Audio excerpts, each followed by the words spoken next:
कक्षा 6वीं के गणित विषय का वार्षिक मूल्यांकन के लिए कुछ प्रश्नों को हल करेंगे, जिसमें पहला प्रश्न है ज्यामिति में एक सूक्ष्म चिन्ह जो कि एक स्थिति निर्धारित करता है कहलाता है।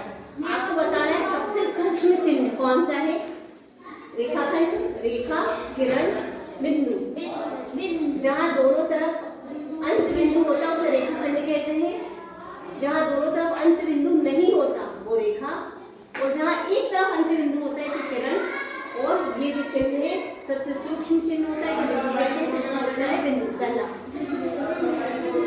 दूसरा प्रश्न है रोहन पत्र पत्रिकाओं पर 20 रुपए प्रति माह खर्च करता है।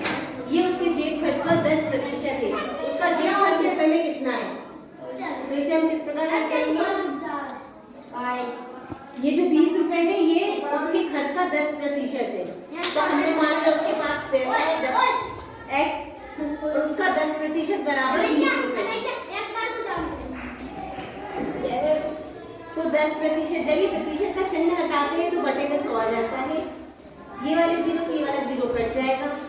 x गुणा ये नीचे 10 बचेगा, 10 का हम पक्षांतर करेंगे तो भाग के चिन्ह बराबर के दूसरी तरफ जाती है तो गुणा में जाती है। x बराबर 20 गुणा 10 ये हो गया 200। तो उसको उसका जेब खर्च जो था वो था 200 रुपये।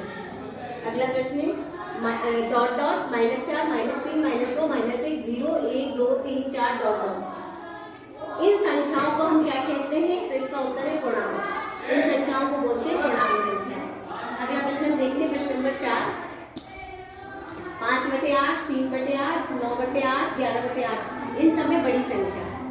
तो हमें ऐसी संख्याओं को बताने के सबसे महत्वपूर्ण बात यह है, ऊपर वाली संख्या को अंश, नीचे वाली संख्या को हर बोलते हैं।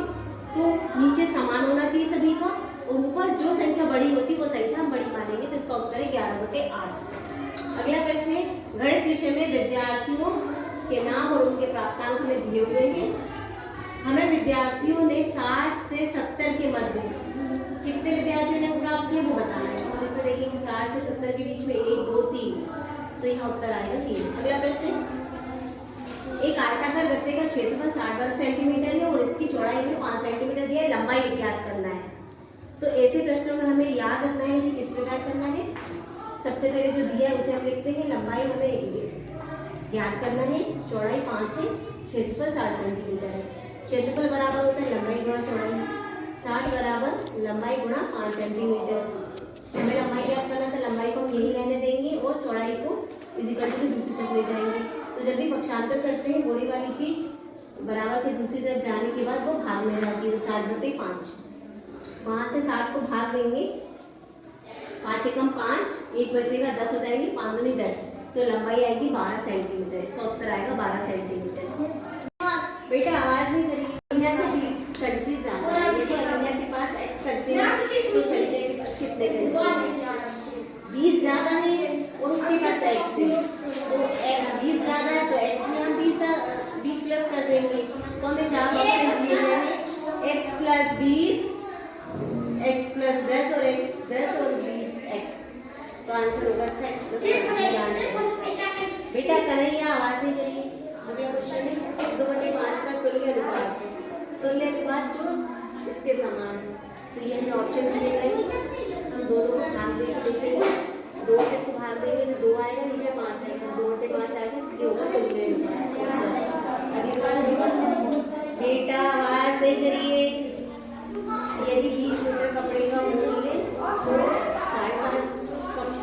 20 मीटर कपड़े का मूल्य 400 रुपये, तो 5.5 मीटर कपड़े का मूल्य होगा।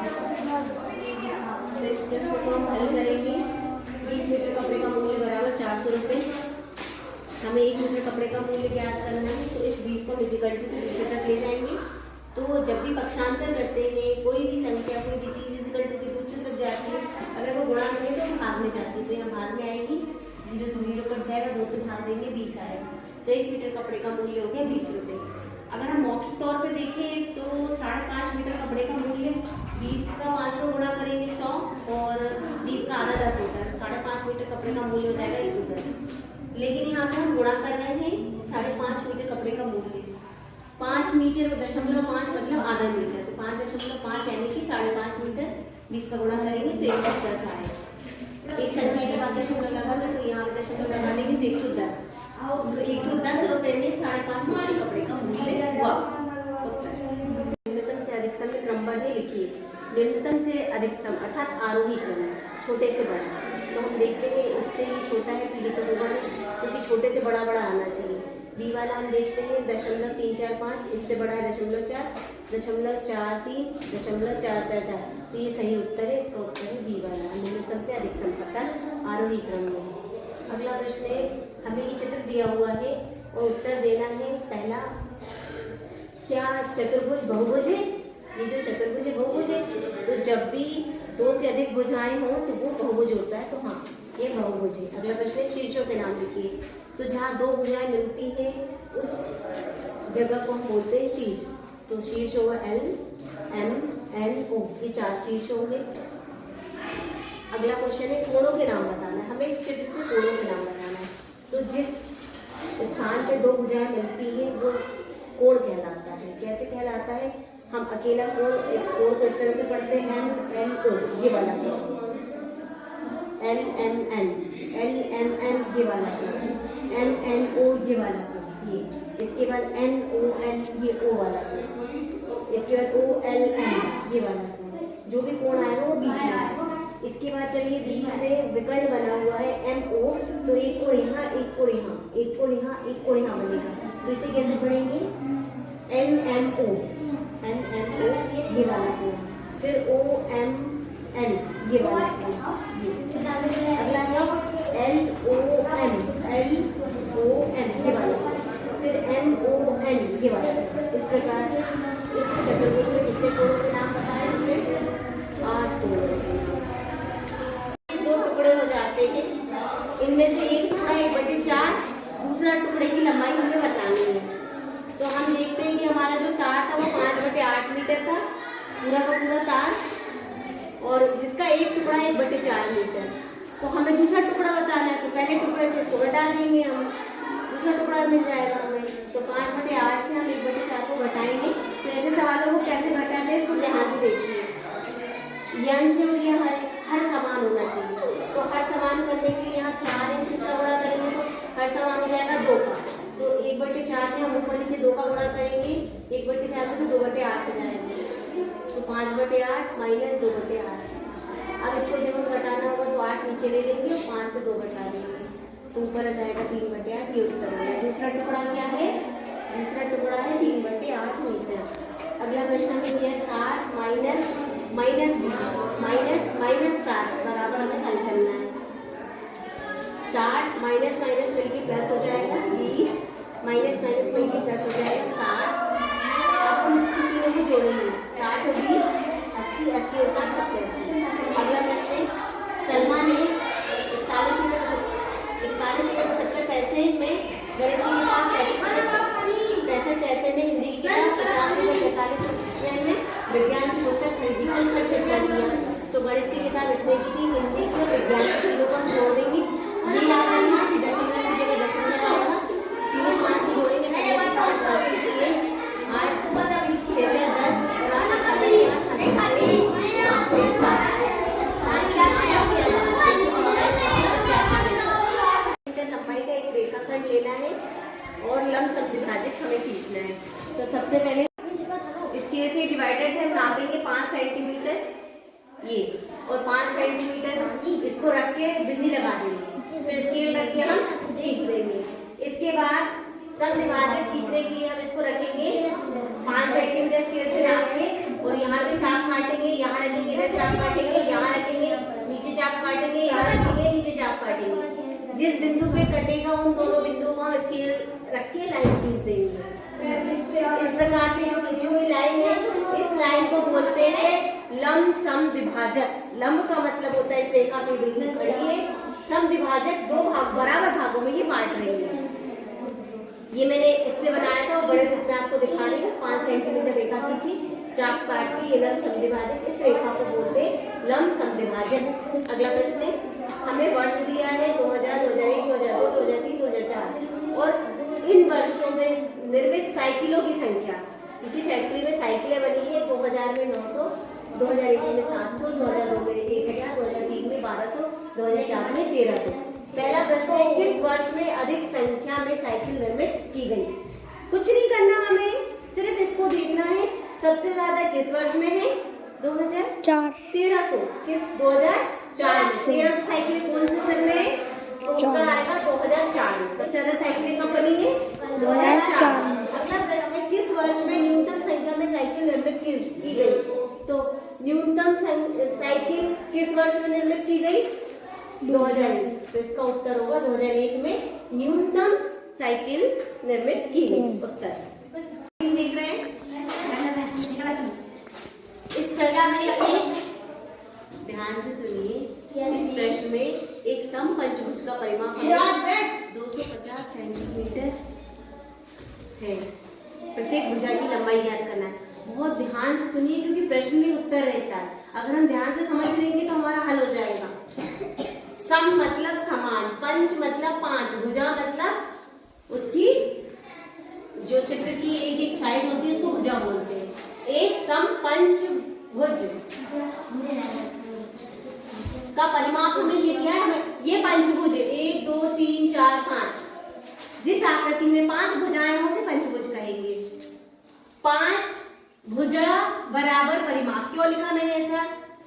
जरूरी नहीं है उसकी सारी भुजाएं बराबर हो, लेकिन प्रश्न में लिखा है सम पंचभुज, सम मतलब समान, तो सारी भुजाओं को जोड़ेंगे जब तो परिमाप आएगा।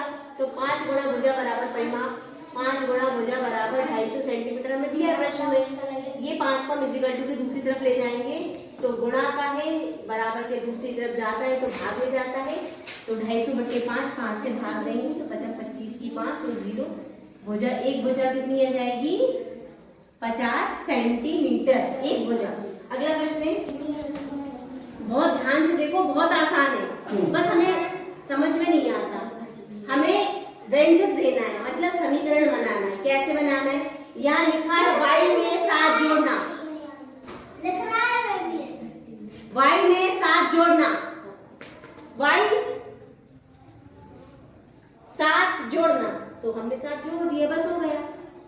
कुछ कठिन है? लेकिन समझना है, समझना। दूसरा प्रश्न है, z में से 5 घटाना। z लिख दिया, 5 घटाना, घटा दिया 5। उत्तर z से 5 घटा दिया। अगला प्रश्न है, एक आयताकार मैदान की लंबाई और चौड़ाई 50, 30 मीटर और 15 मीटर दी है। हमें लंबाई का चौड़ाई से अनुपात ज्ञात करना है। अनुपात होती है, इस बिंदी को अनुपात बोलते हैं। भाग में जो लिखते हैं ना, भाग की जगह लाइन ना खींच के 2 बिंदी लगाए, इसको अनुपात बोलते हैं। तो प्रश्न में बोला लंबाई और चौड़ाई का, तो लंबाई और चौड़ाई, लंबाई कितनी थी? 30 मीटर, चौड़ाई कितनी थी? 15 मीटर। 30 मीटर और 15 मीटर दोनों को हमने भाग दिया, 15 का 15, 15 दूनी 30, तो 2:1, 2 मीटर अनुपात 1 मीटर। उत्तर आ गया हमारा। इसे पढ़ते हैं, 1 सही 1/5 जोड़ 2 सही 3/5। इसको हल कैसे करते हैं? 5 का 1 में गुणा करेंगे, 5 एकम 5, ऊपर जो 1 लिखा वो जोड़ देंगे 6/5। जोड़ का चिन्ह, 5 दूनी 10, 10 में 3 जोड़ेंगे 13/5। जब दोनों का हर समान हो जाएगा तो हर को नीचे लिख देंगे, दोनों को जोड़ देंगे। 6 जोड़ 13, 13 में 6 जोड़ेंगे तो 19/5। उत्तर। अगला प्रश्न, चित्र देखकर उत्तर देना है। बहुत ध्यान से चित्र को देखो, बहुत ध्यान से इस चित्र को। इस चित्र में सारे उत्तर है, इसे बहुत ध्यान से देखो। किसी भी वृत्त, इसे क्या बोलते हैं? वृत्त। वृत्त के बिल्कुल बीच में एक बिंदु होता है, उसको बोलते हैं केंद्र। क्या बोलते हैं? केंद्र। और केंद्र से होती हुई एक रेखा जो वृत्त के 2 सिरों को जोड़ती है उसे बोलते हैं व्यास। क्या बोलते हैं? व्यास। और केंद्र से वृत्त के एक सिरे पे खींची गई रेखा को बोलते हैं त्रिज्या। क्या बोलते हैं? त्रिज्या। और वृत्त के किसी भी 2 सिरों को मिलाने वाली रेखा को बोलते हैं जीवा। जीवा। हमारा पहला प्रश्न है, वृत्त का व्यास ज्ञात कीजिए। व्यास होता है त्रिज्या से होती हुई रेखा जो वृत्त के दोनों सिरों को छूती है, तो AD व्यास है। AD क्या है? AD जो केंद्र से ऊपर जाती है। अगला प्रश्न है, एक जीवा, तो वृत्त के 2 सिरों को मिलाने वाली रेखा AB, जीवा क्या है इसमें? AB। अगला प्रश्न, त्रिज्याएं बतानी है हमें। इसमें कितनी त्रिज्याएं हैं? तो केंद्र से वृत्त के एक सिरे तक जो रेखा जाती है उसको बोलते हैं त्रिज्या। तो O D O E O F O A, ये देखिए O A O D O E और O F, ये त्रिज्या। क्या है ये? त्रिज्या। केंद्र, वृत्त के बिल्कुल मध्य में एक बिंदु होता है, उसे बोलते हैं केंद्र। केंद्र O, ये बहुत ही महत्वपूर्ण है, इसे याद रखिएगा। गाइस, हमें प्रथम 4 माह में किसी विश्राम गृह में खरीदे बिजली के बल्बों की संख्या दी हुई है। महीना जनवरी, फरवरी, मार्च, अप्रैल, और बल्बों की संख्या 20, 28, 32, 16। हमें चित्रालेख बनाना है। चित्रालेख क्या होता है? चित्रालेख वो होता है किसी आकृति द्वारा हम बल्बों की संख्या को प्रदर्शित करें। तो हमने महीनों के नाम लिख लिए 4, और बल्बों की संख्या हमने एक बल्ब लिया है, एक चित्र बराबर 4 बल्ब, एक चित्र बराबर 4 बल्ब। तो 20 है, तो हम 4 से 20 को भाग देंगे तो कितना आएगा? 4 पंजे, मतलब 5 बल्ब बनाना। 1 2 3 4 5, 4 पंजे 20। फिर फरवरी में कितने हैं? 28। तो फिर हम 4 से 28 को भाग देंगे। 4 सत्ते 28, तो हम 7 बल्ब बनाएंगे, 7 चौको 28 होता है। फिर 32 है, तो 32 से तो हम 8 बल्ब बनाएंगे, 8 चौको 32 होता है। एक बल्ब, एक चित्र 4 बल्ब को बता रहा है। 4 8 12 16 20 24 28 से 32, फिर 16 मतलब हम 4 से भाग देंगे, क्योंकि हमने एक चित्र 4 बल्ब लिया है, तो 16 4 आए, तो हम 4 बल्ब बनाएंगे।